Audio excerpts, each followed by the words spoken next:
Okay, guys, thanks for tuning in here. It's been quite a while, but we're gonna head on home here for the day, and then I'm gonna shoot over to the L.L.Bean and visit a little friend of mine. His name's William. He's working tonight, and well, we're gonna shoot home there, I believe. Pick up a. Hey, you know what? We might not need to actually.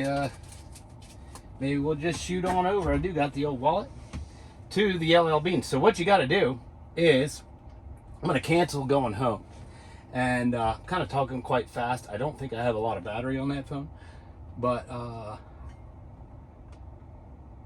it's been a while since I did one here. So we're going to shoot over there and see how the FSD does for us here this evening. We got 58 degrees outside and quite pleasant actually. So we're starting out from my parking lot here at work, and as you can see on this map, you probably can't see because it's so far away, and I'm not going to edit it and bring it back. It just is what it is. But we're sitting in a field. So this is not on up-to-date satellite imagery. So what that means is FSD here does her own mapping of the parking lot through the True Vision cameras. As you know, I'm running with only the 8 cameras on this Tesla Y hardware 4. Here we go.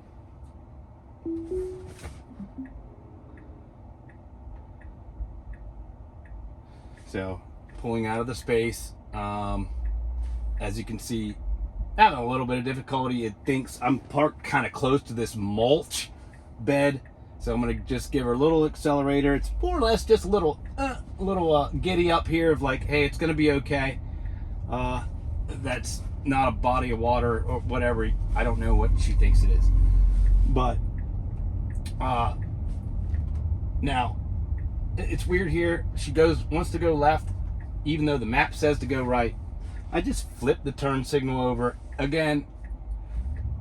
I'm not going to blame this on the FSD or anything. That's brand new property that we just pulled out of. A bit toasty here. Turn my air conditioning up a little bit. Car holds the heat here during the day pretty well. Got up to a balmy, might have hit the 60s, and so yeah. So here we go. We got it in hurry mode. I'm always in hurry mode. That doesn't necessarily mean I'm whipping around, you know, like a bat out of Hades all the time. All that means is it's going to accelerate a little bit quicker when it pulls out.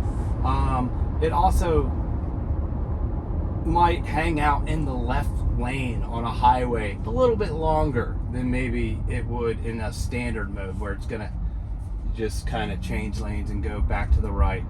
But I kind of like the hurry mode. It's not what it sounds like maybe, because as you can see here, nothing crazy is going on. It's 45. Now we got to make a right-hand turn here and turn here at this intersection. But you'll find on this road here, which is very rural roads, hey, there's another fellow Tesla. He doesn't look like anybody's done any damage to him at all. For one thing I've noticed, people with other Teslas, they don't necessarily... I would have felt like there was a little bit more recognition one to another, like the people used to do with the Jeeps back in the day. Like if you had a Jeep, everybody's like, hey, giving some sort of Jeep sign. I wave to every other Tesla guy that's driving around, and I don't think they've ever waved back once. But whatever. I feel like we're a part of a cutting edge club right now. We're kind of persecuted, to put it lightly, which is a shame, but a lot of persecution towards Tesla owners. Ridiculous. So yeah, here's hurry mode. It's 45 miles per hour and she's just now getting up there, but that's kind of normal on these rural roads, unlike the highway. Basically, if you want to go a little bit faster, which I do on a road like this, I'm tapping on the accelerator down there just a little bit to give her a little oomph So we're going more like 51 on a 45. This particular road, you know, not a big deal. You're not going to get pulled over here. Very familiar with this road. And honestly, if you're not going probably 50 to 55 on most sections of this road, you're going to get some guy behind us that's going to get a bit frustrated. And right now, if you are an owner of a Tesla, that's the last thing you need. So here we got a guy pulled kind of out in front of us. It's no problem. One thing Tesla doesn't, she's not going to lay on her horn or anything. Very peaceful. Very, very peaceful. You see that? Making a little maneuver there to almost go shoulder around it, but not enough room. We also can pick up this bicyclist on the left-hand side.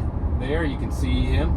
I prefer this screen with the big map, but some people like this one, where you can just maybe see a little bit more about what's going on. It's kind of boring view on a road like this. And then you got your mapping up there. So, as you can see, I'm getting kind of yelled at. If you look at that screen for probably more than 5 seconds, you get this flashing on the monitor that says, please pay attention to the road. Please pay attention to the road. And the other week, I got it maybe 4 or 5 times, please pay attention to the road. And then it throws up where a complete shutdown, like a red steering wheel, take over immediately. Basically, it's a reprimand, more or less, or a grounding of sorts, that you have to drive this car like a regular human being. I got to do everything you guys are used to doing. Those of you that are watching that still drive these vehicles that you got to drive themselves in, which just is starting to sound quite humorous. I'm kidding. So anyway, yeah, that and that is bad, but it's a good thing. It's a thing that's in place to making sure that I'm being responsible, and it is in supervised mode. So I am appropriately supervising this vehicle while it is driving by itself. I cannot sit here and watch YouTube videos and TV and those kinds of things. Now, yeah, I got this little thing up here that does charge your phone, and of course you can throw up, you know, maybe the basketball game or baseball game, whatever you might be into. And you can have it there in the background, but even there, nonetheless, if I look over there at that too long, she's looking at you right there. I probably shouldn't even said I had that, because you can't see that direction, but potentially might have retained that. Unlikely though, seeing that FSD still can't figure out every time where to pull into my driveway, and she's probably done it 1,000 times at this point. So a little bit of a memory lapse, time to time. The reason why, though, we're doing this, haven't done it in quite a while. I'm running also, I need to mention, it is version 13.2.8. I will not have a lot of things in this video. It'll be pretty much straight raw, straight from the phone to the YouTube thing. I used to get into the editing, but ever since I've gotten used to this autonomous sort of, there's another Tesla guy I like to give, yeah, no wave. And a lot of times the other Tesla people it seems like they're actually driving their vehicles. So, not sure what that's all about. I guess they're more or less just into the electric thing. That's a big question that everybody always has is, well, you know, how far can you go on a charge? Or, you know, those kinds of questions. Like, how do I know when I need to charge it? Oh, how do you know when you need to charge your phone? You know, it's the same idea. Now, if you're like my wife, who is very bad at charging her phone, it's going to shut off. It's just going to shut down and leave you stranded as if you ran out of gas. So, you know, it's just one of these very simple things. I get home and I have this thing in my garage and I plug it in. And I set it on a very low amp because I'm not going anywhere for the rest of the night. Even if I wanted to go somewhere, there's enough charge on there. And I just plug it in and I let it go to 80%. They recommend between 40 to 80 throughout the week. There are many nights throughout the week I don't charge it. And if there was an emergency that came up and I had to get to the hospital, it's gonna be fine. It can go so far, like 320 plus miles before on a charge. That's if you're running at 100%. And I do, if I'm going to this place in Maryland we go down to, I'll charge up to 100%, but I have found that I wouldn't necessarily need to, because the last time I did it, I arrived at 40%. So it's really, after about 2 months of it, like, you don't even really think about it. And I think I have only used a supercharger which they're all over the place. So if you're going somewhere that's longer than 320 miles, which a lot of people do, the vehicle, once you plug in the destination of where you want to go, it will say you need to stop at this place, and it will take you there, and you need to charge for about 5-10 minutes, whatever it might need to be, to get you to your final destination. Now you say, well, what if my final destination is in the forest somewhere and I'm not going to be able to charge at that place? Well, that's a good question. All you have to do is you basically gotta, and it's right there on the screen, it asks you, what would you like your destination charge to be at? 20%, 30%, 40%? So maybe you say 40% or 50%. Now 50%, you think about it, it's going to get you easily 150 miles. So you don't think of this as, hey, we got to stop and fill up like you used to with gas. Hey, honey, we got to stop, pull over here at the Exxon and, top her off. No, you don't got to worry about topping her off. If you want to sit there for a half hour and top her off, certainly do it. But you don't have to. Everybody kind of thinks on these vacations and trips like, oh man, I got to stop and charge forever. Not the case. I mean, if you're taking a trip across the country, yeah, maybe. But the majority of us are not doing those kinds of things, especially in a vehicle this size. So as you can see, we're sitting here at this intersection. There was, no good opportunity here. This guy is waving me on. Tessie sees that. Thank you very much, sir. I'm going to give him the wave. She doesn't give a little flashy from, at least I don't think she does. Beautiful little maneuver there. She's kind of creeping out, like, more or less letting that guy know, like, I'm pretty sure I was here before you. Are we on the same page? Am I going before, and yeah, we all were. Everybody was getting along there. I certainly was 100% in the dark because I'm sitting here talking to you guys. So fortunately, she's got all this under control. We're going through downtown Mechanicsburg here. Boy, I hope this video is still going.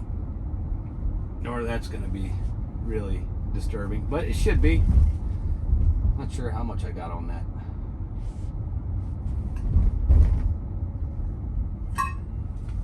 Anyway, yeah, but please pay attention to the road. We got a green light.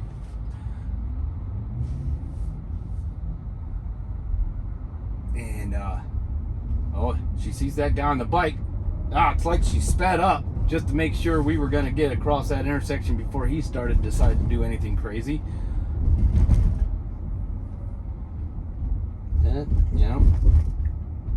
So we got to make a right-hand turn here. You can get rid of this. There's an X there if you don't like that. I don't really like it. It's more or less just showing you your blind spot for some reason, but I don't feel like you really need it. But it throws it up there by default, and you can just X out of it or move it to another location on the monitor. So as you see here, it comes to a nice, it does come to a complete stop, no roll throughs.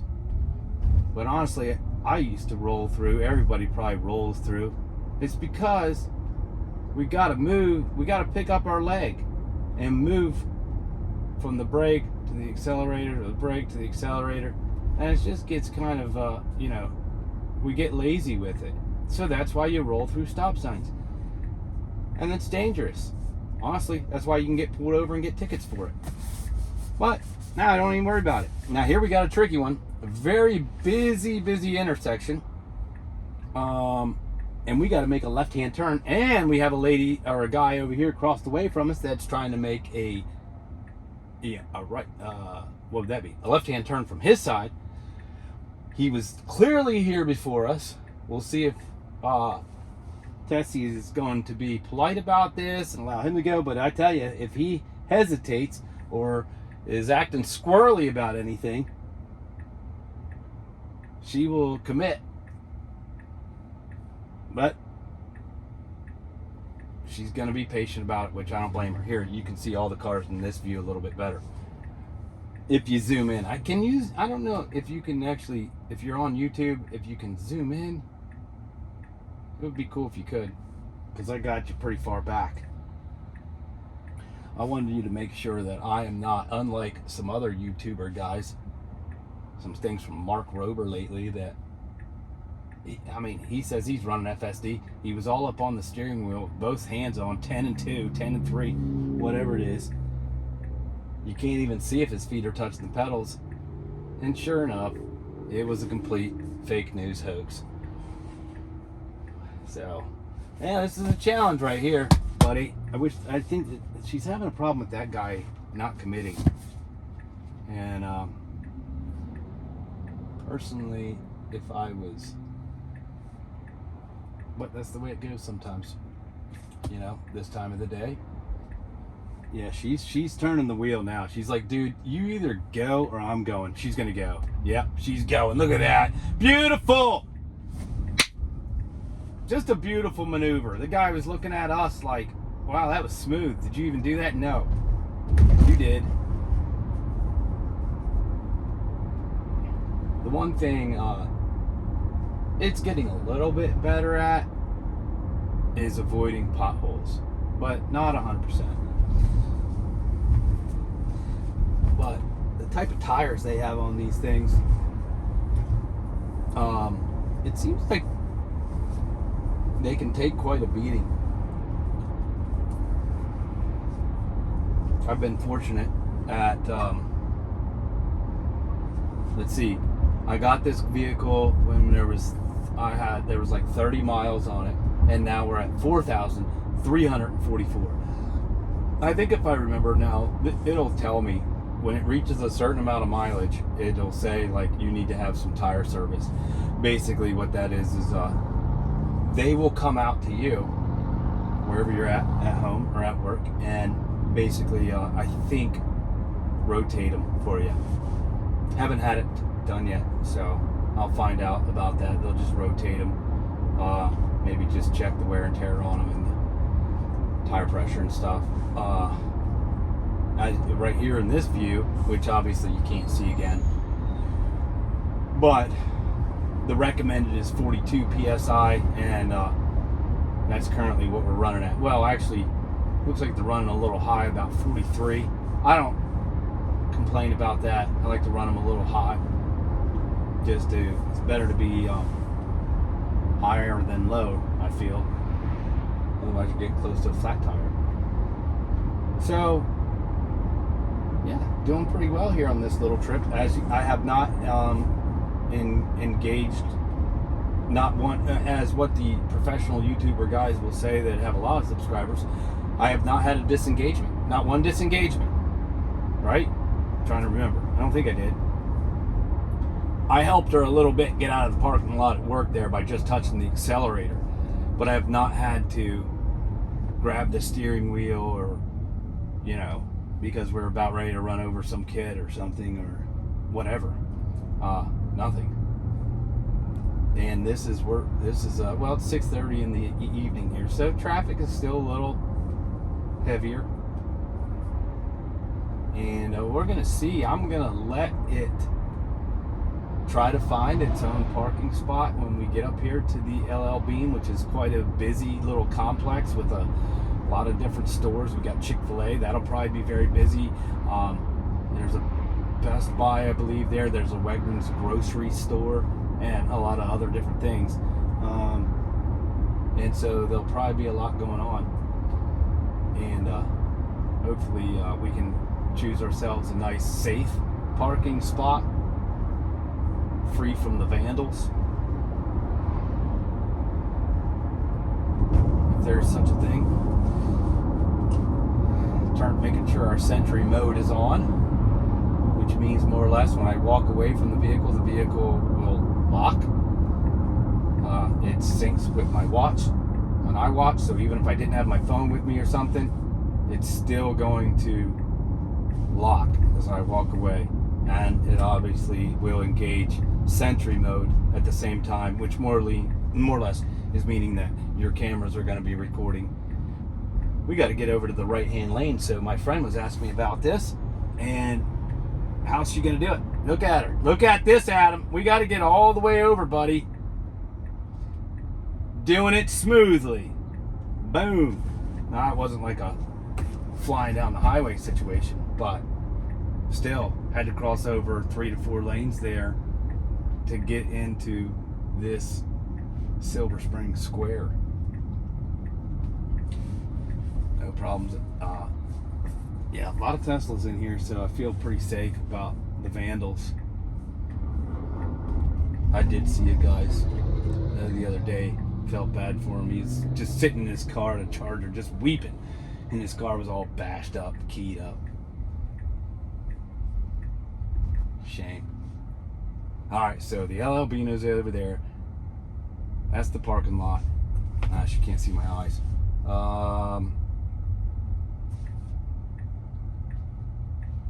Gonna turn down this way. This is good. This place is dead. So you can see we're looking for a parking spot. I mean, there's a lot up front. Is she gonna choose the front? I don't know. She probably, yeah. What she'll do is she's just gonna meander around out here again. She likes to, I feel like she likes to scope out the whole parking lot first a little bit just to get her bearings. Yeah, she's gonna drop me off right here. See, now this is coming. She's gonna drop me off. It's gonna stop and park right here. Yep. And in the future, I would be able to get out, walk in there, and then the vehicle would go and find a parking spot. But that's not here yet, so I'm not sure why she does it. So I'm gonna take it to a parking spot. But still, folks, I mean, come on. Those of you who are like, oh, that's lame. Yeah, well, let's see your car do it. Let's see your autonomous GM do it. All right, I'm not going to be critical, but this is the only manufacturer that can do these kinds of things. All right, folks, over and out. Let's see if I can turn. Nah, probably not.